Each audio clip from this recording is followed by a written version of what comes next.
Hubo una época en la que las redes sociales no eran nada ni nadie. Las normativas de emisiones aún sonaban como algo muy lejano y donde lo único que sonaba de verdad eran los grandes motores atmosféricos. A mediados y finales de los años 2000 vivimos uno de los últimos mejores momentos del mundo del motor, donde las grandes cilindradas no daban miedo y donde las marcas más potentes apostarían al último órdago que hoy recordamos con nostalgia. Hablamos de locuras como el Porsche Carrera GT, aquel superdeportivo con un V10 atmosférico en posición central trasera, aquella colaboración entre Mercedes y McLaren para fabricar el precioso SLR McLaren. Con un W16 y 4 turbos, vimos un recién nacido Bugatti Veyron romper la barrera de los 400 km por hora. En Japón acababa de presentarse un nuevo Nissan GT-R y del recién llegado Lamborghini Gallardo derivaría el primer superdeportivo de Audi, el R8, un coche al que Ferrari con su F430 no tenía miedo a batir en duelo.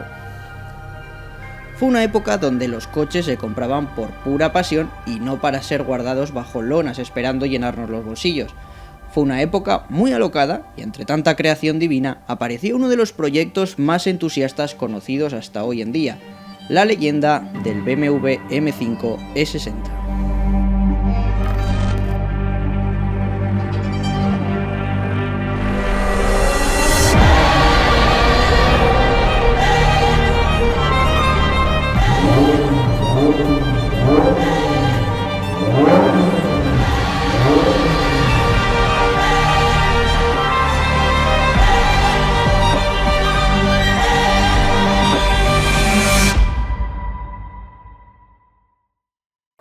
¿Qué tal?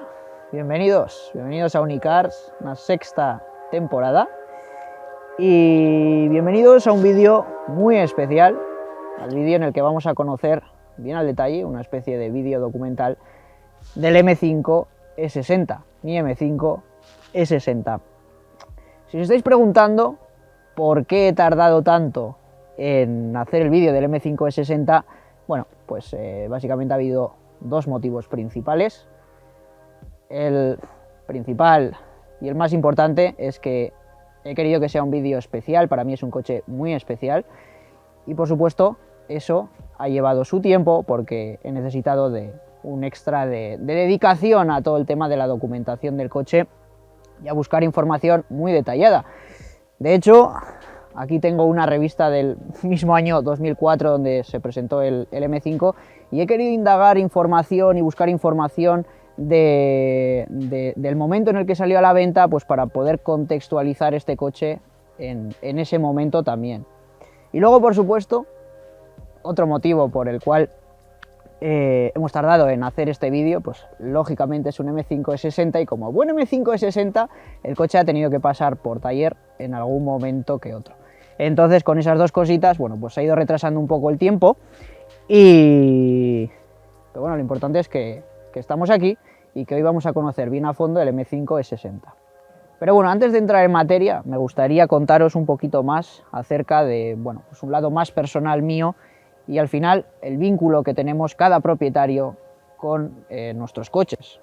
Al menos en mi caso, así ha sido, tanto con el Abarth como con este.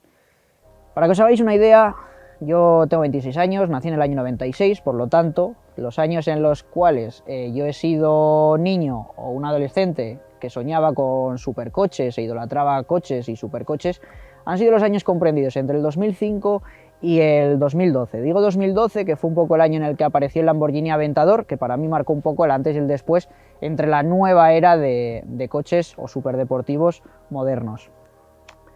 En esos años, y si me llegáis a haber preguntado hace 10, 15 años cuál era el coche o mi coche de ensueño, os hubiera dicho el mismo que a día de hoy, que en mi caso es un Lamborghini Gallardo superlillera de primera generación. Además lo tenía idealizado en un color naranja perlado muy bonito y que es para mí el coche de mis sueños.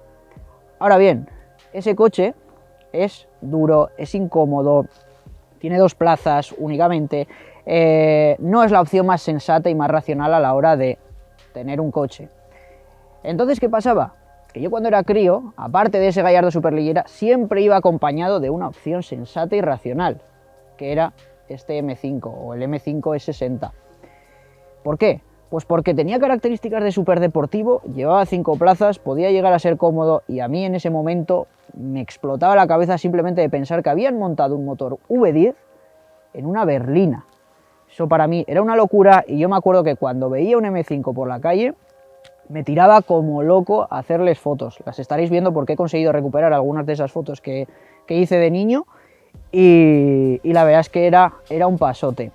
Así que bueno, como digo, ya conocéis un poquito más acerca de este M5. Por supuesto, a día de hoy, como os digo, está ese lado más personal y esa vinculación que tengo con el coche. Me parece una locura a día de hoy bajar al garaje y encontrarme ese coche con el que yo soñaba de niño, y poder tenerlo para mí es que hay veces que ni me lo creo.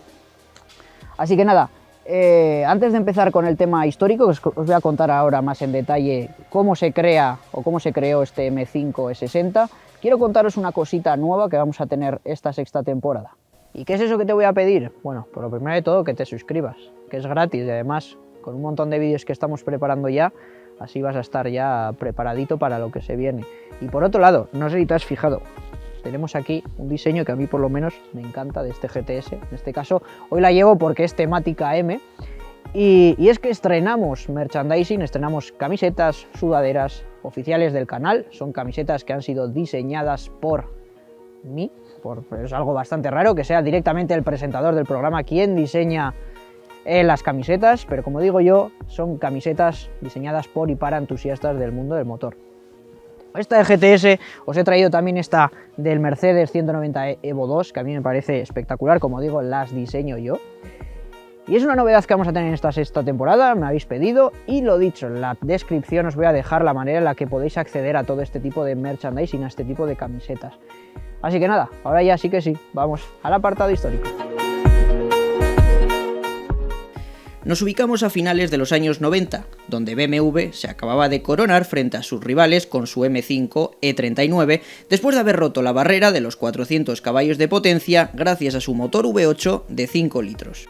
Esto hizo que sus dos contrincantes directos, Audi y Mercedes, se pusieran las pilas y desarrollasen nuevos motores para intentar batir al M5 E39 de nuevo. Mercedes, gracias al V8 sobrealimentado de su E55 AMG, se acercaba cada vez más a la barrera de los 400 caballos y Audi, con el RS4, lo superó de largo con su V8 biturbo de 4,2 litros desarrollado junto a Cosworth. Sin embargo, lejos de esa batalla, BMW luchaba en otra guerra más importante, el Campeonato del Mundo de la Fórmula 1, fabricando y montando unos imponentes motores V10 de ni más ni menos que 900 caballos de potencia en los monoplazas de la escudería Grand Prix Williams.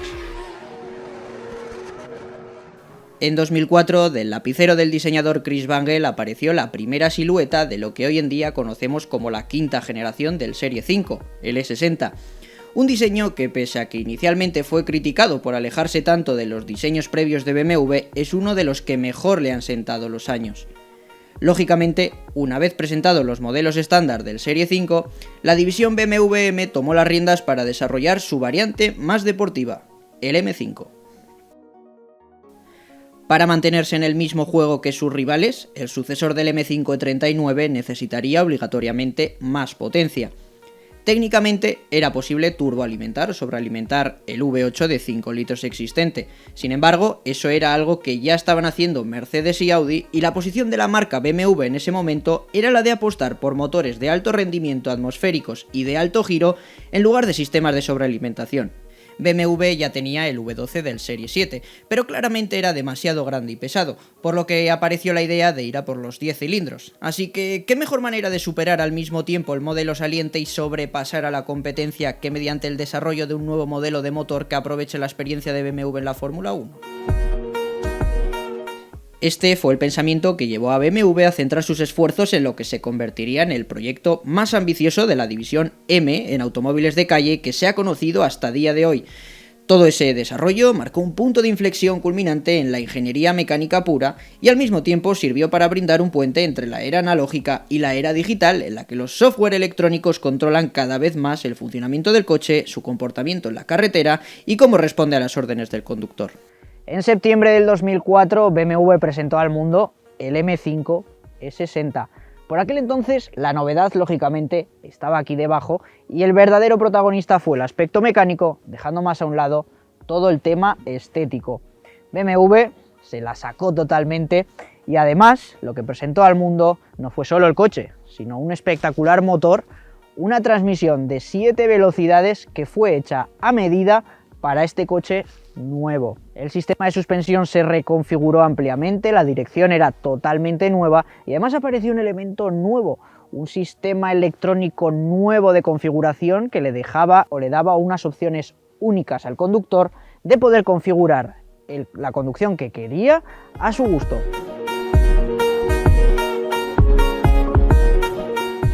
Y como hemos visto antes, del lapicero de Chris Bangle aparece este diseño, el M5 E60.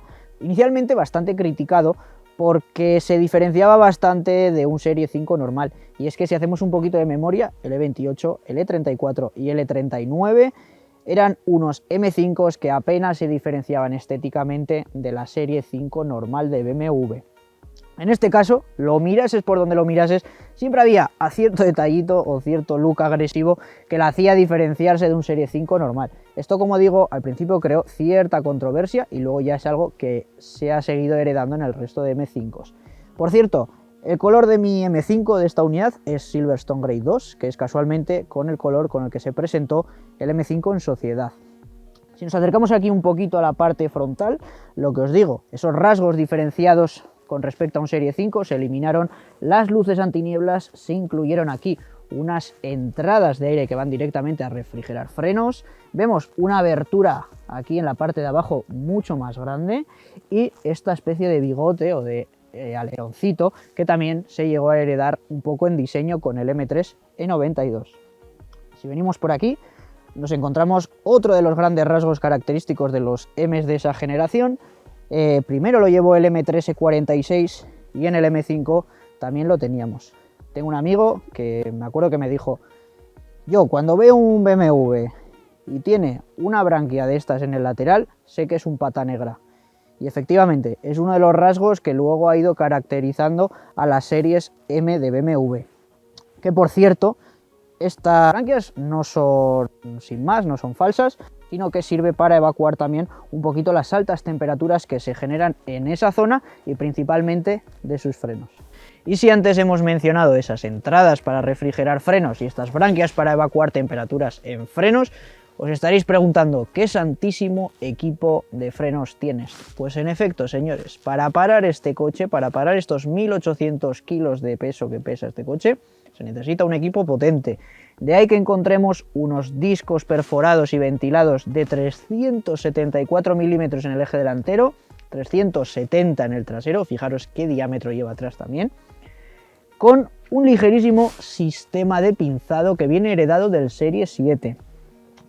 Lógicamente, si hablamos de sus gomas, también en el eje delantero llevamos 255-40 en llanta 19 y atrás unos pedazos de zapatones en 285-35 también en llanta 19. Y llegados a la parte trasera, para mí, en mi caso personal, mi parte favorita del coche.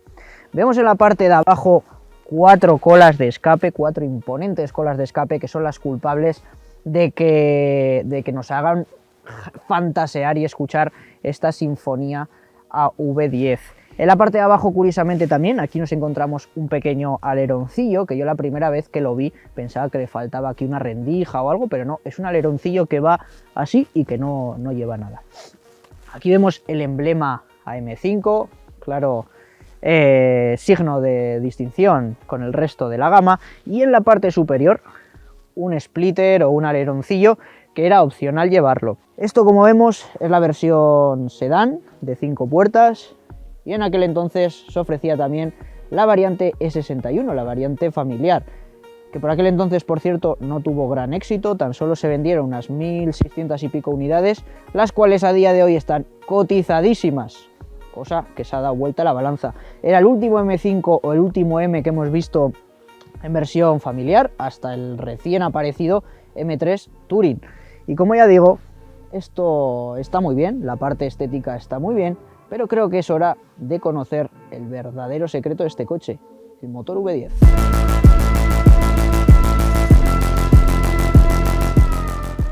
Y sin duda el rasgo más característico y diferencial de este M5 es su motor. Estamos hablando del conocido S85, como bien podéis leer ahí. Se trata de un motor V10 de 5 litros que desarrolla 507 caballos de potencia y 520 Nm de par. Un motor que corta a las 8.000, casi 8.500 vueltas, 8.250 para ser exactos, y que viene desarrollado de la Fórmula 1. De ahí que herede el mismo esquema de motor ubicado a 90 grados. Gracias a ello se puede mantener un centro de gravedad más bajito y también sirvió para tener más espacio entre ambas culatas para poder meter en medio los colectores de admisión. Del V10 de Fórmula 1 se pudo aprovechar, por ejemplo, el uso del software. De ahí que el módulo de gestión del motor contuviera más de 1000 componentes individuales y pudiese realizar 200 millones de cálculos por segundo. Se aprovechó también el uso de materiales de aleación ligeros. De hecho, el bloque motor está compuesto por un 17% de silicio, materiales que por cierto se fabricaban en la factoría de Lansat, junto al 3000 V10 del Fórmula 1 de Williams. Gracias a dichos materiales, el V10 pesa tan solo 250 kilos, exactamente lo mismo que el V8 de su antecesor, pero con 2 cilindros más y un 20% más de potencia. Otro gran logro conseguido en el desarrollo del V10 fue el de colocar mariposas individuales por cada cilindro, que a su vez eran operados y accionados por un varillaje y motor para cada banco del motor en V. Curiosamente, los pistones no iban forjados, pero sí que iban recubiertos de una fina capa de hierro para controlar el desgaste por fricción al rozar con el silicio del bloque. Acostumbrados hoy en día a las doble embrague, que os diga que este M5 contaba con una SMG3 igual tampoco os entusiasma mucho. Pero como siempre digo, mejor ponerse en contexto en pleno 2005. La SMG3 es lógicamente una evolución de la segunda versión de la caja SMG que montaba por aquel entonces el M3 E46. Esta tercera versión se diseñó desde cero para ser montada en el M5 E60 y a diferencia de la anterior no era una caja manual accionada robóticamente. Con ello se consiguió reducir los tiempos de cambio en un 20%. La SMG3 cuenta con 7 velocidades y 11 modos de configuración del Drive Logic, lo que hace que el conductor pueda elegir con qué velocidad y brusquedad quiere realizar el cambio de marchas.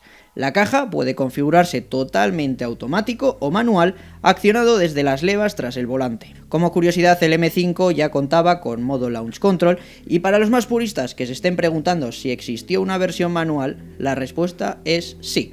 Para el mercado americano, el M5 E60 estaba disponible en su versión manual de 6 velocidades al contar con la misma caja del M5 E39. Estas unidades, por cierto, están cotizadísimas. Como hemos dicho antes, el M5 representó un poco el salto entre la era analógica y la era digital. Y es que realmente, ya no solo a nivel interior, pero hay que basarse un poco en sus antecesores. Y es que el M5 E39 o incluso ya directamente el M3 E46, en su interior no contaba con tanta tecnología, con tantas cositas. Y es que la verdad que trajo muchos quebraderos de cabeza al principio a sus primeros propietarios del M5. Principalmente en la zona central ya ubicaba aquí unos botones, que eso yo me imagino que en la época la gente se tiraba de los pelos porque no sabían lo que era exactamente. Hoy en día es algo que tenemos totalmente normalizado, el poder configurar la conducción al gusto de cada conductor, pero es algo que, como digo, al principio pues no se llevó tan bien.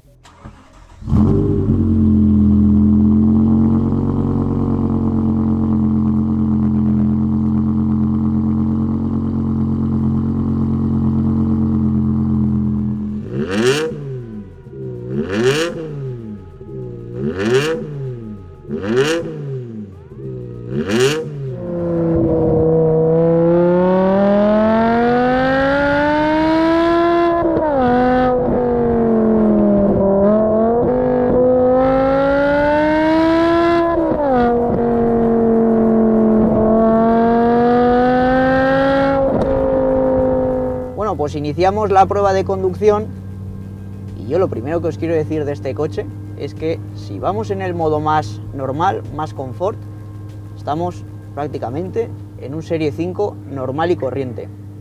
Sí que es cierto que, bueno, pues lógicamente la suspensión es un poquito más dura, la dirección también es un poquito más dura que en un Serie 5 normal, cositas varias, como digo yo, pero ya os digo que si vais en modo normal no dista mucho de un Serie 5 normal y corriente. De hecho, algo que le noto a este coche en su configuración de motor más light, en la que supuestamente arranca con esos humildes 400 caballos, pues es que es algo perezoso, es ciertamente perezoso. Y la verdad es que, mira, estoy acelerando y he acelerado, pero si vamos en una marcha un poquito larga, pues tiene esa longitud de aceleración, igual tan característica de los atmosféricos, pero que bueno, pues que en el modo más normal, como digo, es muy perezosillo comparado, como digo, con el modo M, que vamos a ver ahora en un ratito. La caja de cambios, la SMG3 de 7 velocidades, que no es una robotizada, pero que no viene, como hemos dicho, justamente de una manual, como se hacía en la 2, en la segunda versión. Y para callejear, la verdad es que el coche no me termina de convencer. Por supuesto, como os digo, os estoy siendo totalmente sinceros con el coche, y el M5 está hecho para lo que está hecho. Punto. Para callejear la caja es malísima, pega unos golpes que tela marinera, y de hecho en conducción normal, pues también la caja, como ya digo, si vamos en el modo más lentito, en el primer nivel, como ya digo, tiene 5 niveles más un sexto nivel que se desbloquea solo si te atreves a quitar el control de tracción, ya un clásico en los M's. Pero como digo, fijaros, va poco a poco ese cambio que hace, ese cambio que tiene, es ahí baja la marcha poquito a poco.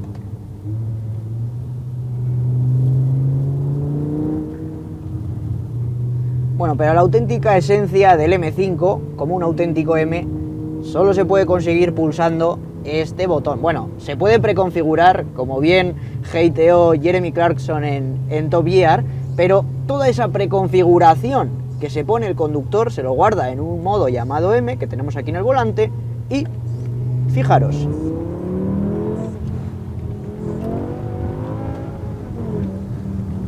es una auténtica salvajada. Esto es un M5. ¿Y qué se acaba de activar con el botón M? Pues ahora os lo explico. Básicamente acabamos de introducir el mapa más radical, la configuración más radical de motor. De esos 400 caballos hemos pasado a 507 Plus o 507 Sport, que indica, madre mía, cómo va el coche. Lógicamente la suspensión se acaba de poner muy duro. Ha pasado del modo confort al modo sport o modo normal, a un modo más track, que realmente es un modo sport. El coche se pone como una tabla. La dirección, el tacto de la dirección, lógicamente es mucho más preciso, mucho más duro. Y fijaros qué aceleración, qué santísima locura. Ay, de verdad. Qué auténtica locura. La caja se acaba de configurar también en su modo más radical. Hemos pasado automáticamente de ir en el primer nivel, la primera configuración que tiene, se pasa al quinto. Recordar que tiene un sexto modo que solo se desbloquea cuando el atrevido conductor quita el control de tracción por completo. Hemos pasado al quinto modo en la caja de cambios, y el control de tracción o el diferencial también trasero pasa al conocido sistema MDM, del que ahora también os voy a contar un poquito más al detalle qué es. Pero como ya digo,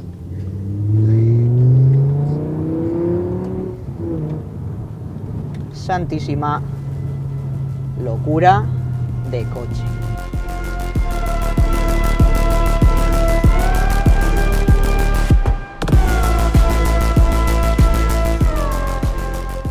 Bueno, y me gustaría hablaros también de cómo es este coche a nivel chasis, una vez nos ponemos ya a conducir el coche, porque claro, lógicamente, igual os estáis preguntando lo mismo que yo antes de comprar el coche, que es, siendo un coche tan grande, ¿qué tal irá?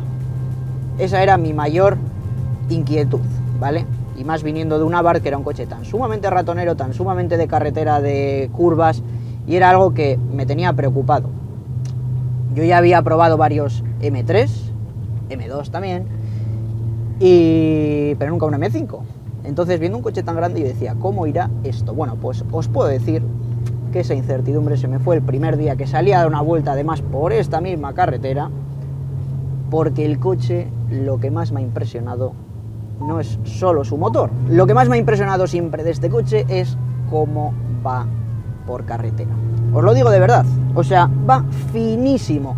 Y digo, no va finísimo como un Porsche 911, no va finísimo como un Lamborghini Gallardo, no, porque es un coche que pesa 1800 kilos, lógicamente.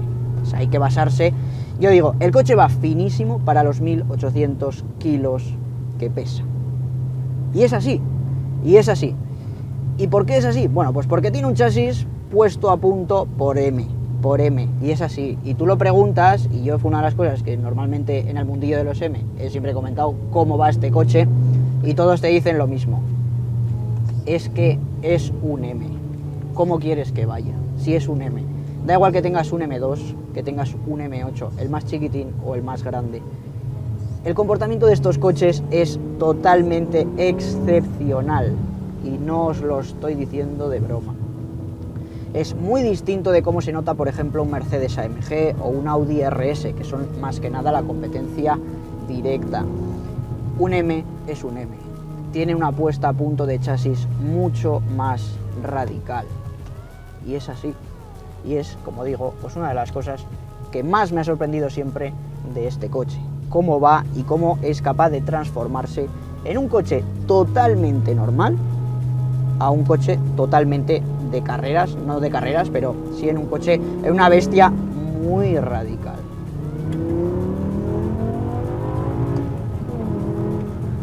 Bueno, esa pequeña patinada que nos acaba de pegar se llama MDM en acción, ¿vale? Os voy a explicar un poquito qué es el MDM. Bueno, pues el MDM o M Dynamic Mode es un sistema por el cual el coche configura o preconfigura más o menos electrónicamente el control de tracción y el diferencial trasero para permitir al conductor deslizarse y, en caso de detectar una pérdida de control, devolver el coche a su sitio. Vamos, que es un poco, como digo yo, la opción más sensata si no quieres cargarte el coche e ir un poco a lo loco.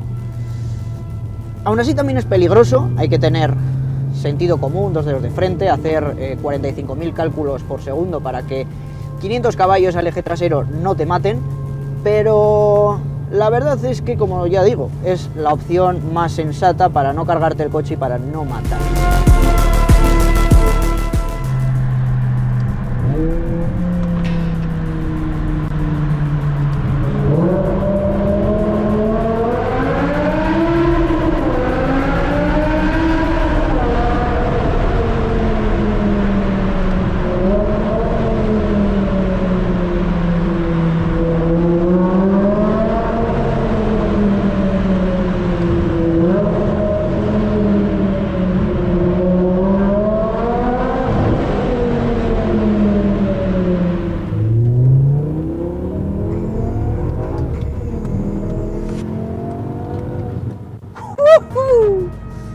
¡Qué locurón! Y bueno, ¿qué se me mueve aquí? No sé si os habéis fijado. Llevamos asientos activos, ¿vale? Los asientos activos se pueden configurar tanto en el conductor como en el pasajero. Aquí tiene 3 modos distintos de configuración. Un poquito más, bueno, el apagado por completo, un modo más light y el modo sport. Y lo que hace el asiento activo es que estas tulipas, o no sé cómo se suelen llamar, que van en los laterales, lo que hacen es que te van moviendo de un lado a otro, ¿vale? Dependiendo de la curva que estés tomando. Es decir, se mueve al lado inverso de donde estés tomando la curva. Eso sirve, en teoría, para que no te menees tanto a la hora de tomar una curva bastante fuerte y que el conductor esté a lo que tiene que estar, que es a conducir. Como ya digo, van aquí.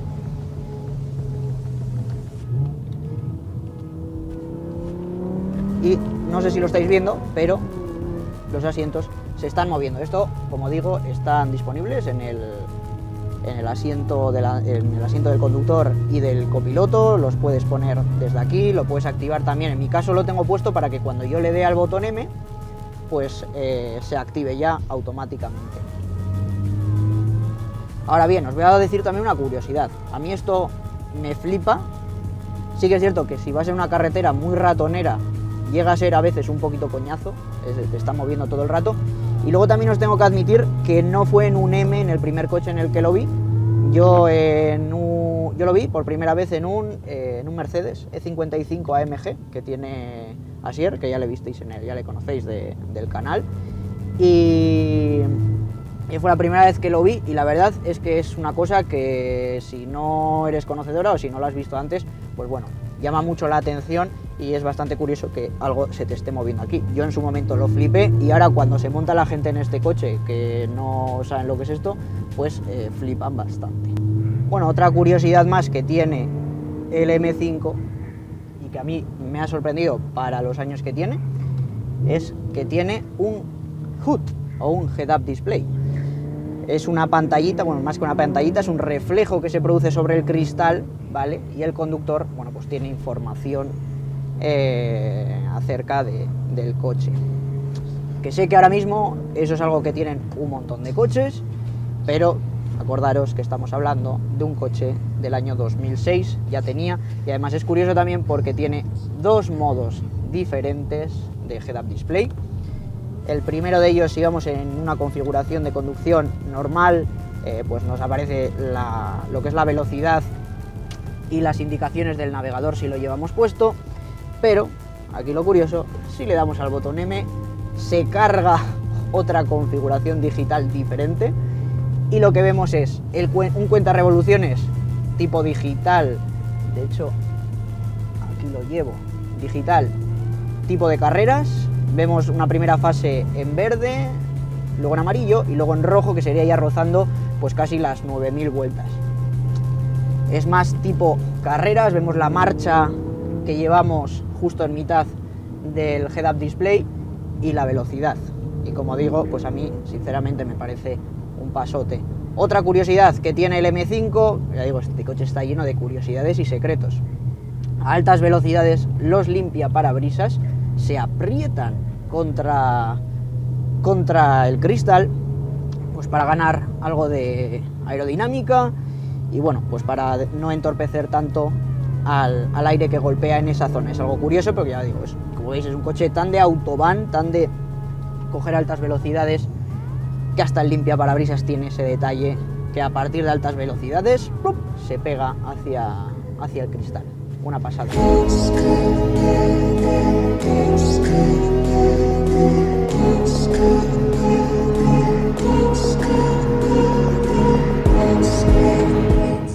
Bueno, y si tenemos que sacar una conclusión de esta conducción que tenemos con el M5, lo primero de todo que os voy a decir es que no le voy a poner nota, y al igual que hice con el Abarth, lógicamente no sería justo que le pusiese nota a mi propio coche.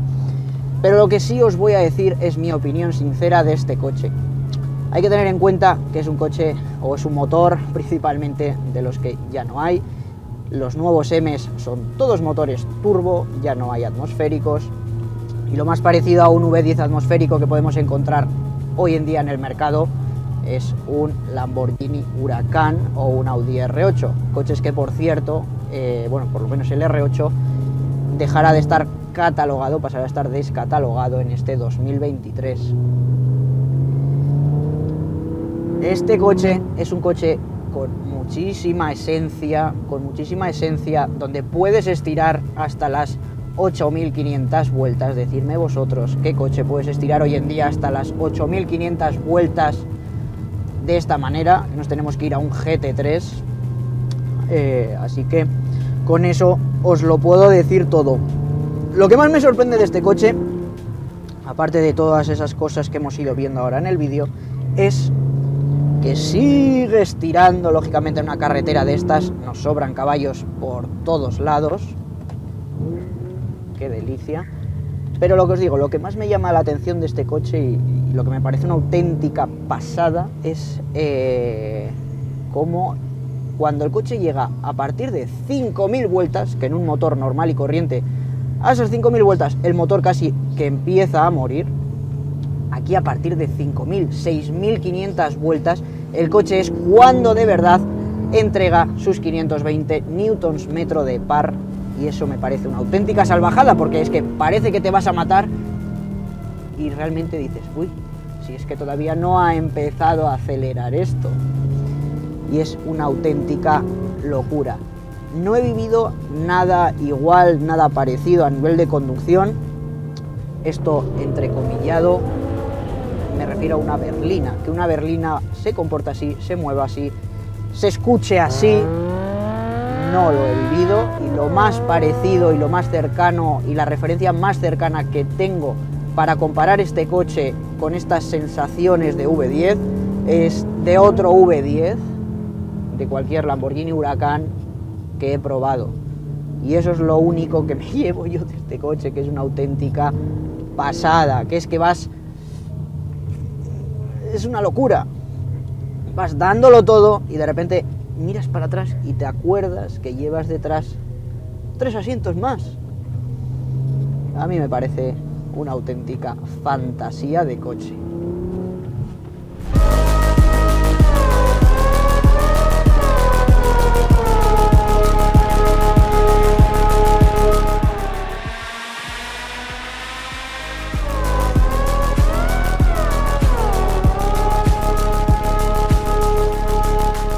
Pero bueno, no todo iba a ser bueno, no todo van a ser buenas palabras. Lógicamente, el M5 tiene sus aspectos negativos. El primero de todos, el consumo. Tiene un consumo que es de otra galaxia. Como digo, llevo ya casi un año con él y va rondando las medias de 30 litros y medio. Que para los tiempos que corren hoy en día, eso es una locura. Lógicamente, es un motor V10 y es lo que hay. Si es lo que quieres, es el precio que tienes que estar dispuesto a pagar. Luego también me he dado cuenta, no sé si es justo esta unidad, que tiene cierto consumo excesivo de aceite. Por eso, como siempre digo, suelo llevar una garrafilla de 1 litro en la parte trasera de emergencia, de por si acaso. Y otro de los aspectos negativos que le veo al coche es el tema de la caja de cambios. La caja de cambios para maniobrar por la ciudad, para andar hacia adelante, hacia detrás, es muy mala. Y ya no es que sea lenta, porque ya hemos visto que en el modo más rápido la caja va muy bien, pero para callejear con este coche a veces se hace pesada. Y luego ya está un poco el tema del performance, las prestaciones. Este coche es lo que es, corre mucho, pero si quieres meterlo al circuito y le quieres dar una vuelta de tuerca más, pues lógicamente es un barco. Necesitas llevarle un poquito más allá en cuestión de suspensiones, por eso hay unos Eibach Pro Kit, normalmente se suelen poner, que van muy bien con el coche. Eso ya, como digo, depende de cada propietario. Yo en mi caso no lo voy a poner porque no tengo intención de circuitear mucho con este coche. Pero vamos, que en términos generales, todo eso que os he comentado del consumo de la gasolina y todo, aceleras un poquito y da prácticamente igual. Por lo demás, para concluir este vídeo, este grandioso documental del M560, estamos ante una leyenda, estamos ante un coche único, ante algo que no vamos a volver a ver. Llevamos un motor V10 de alta cilindrada, 5 litros, con 500 y pico caballos, ahora estamos ya todo en motor turbo, en fase de hibridar todo, y es algo que no vamos a volver a ver. Sentimentalmente o emocionalmente, además, es algo especial para mí este coche, como os he contado al principio, y no creo que lo vaya a encontrar en otros muchos coches. Así que a vuestro juicio queda valorar este coche o no. En mi caso, para mí es de lo mejorcito, lógicamente es el mejor coche y el más potente que he tenido nunca. En la prueba de conducción, la comparación más parecida que tenía era con un Lamborghini, que al final son coches que también he podido probar y con el que, bueno, pues al final el diseño del motor V10 es muy parecido. Pero en general yo estoy encantado con este coche, vayas por donde vayas, cualquier persona que reconozca el M5 se da la vuelta, le hace fotos, te preguntan, y eso a mí me parece la leche. Hace poco, de hecho, nos paramos en un semáforo, o me paré en un semáforo, y recuerdo ver al chico de al lado, del coche de al lado, enseñándome el brazo y diciéndome, mira, se me han puesto los pelos de punta de escuchar este V10. Y eso es algo único y que dudo que os pase con cualquier otro tipo de coche que no sea un gran superdeportivo de la talla de un Ferrari o un Lamborghini. Así que, como digo, con esta conclusión terminamos el vídeo de hoy, este documental al M5 E60, a mi M5 E60.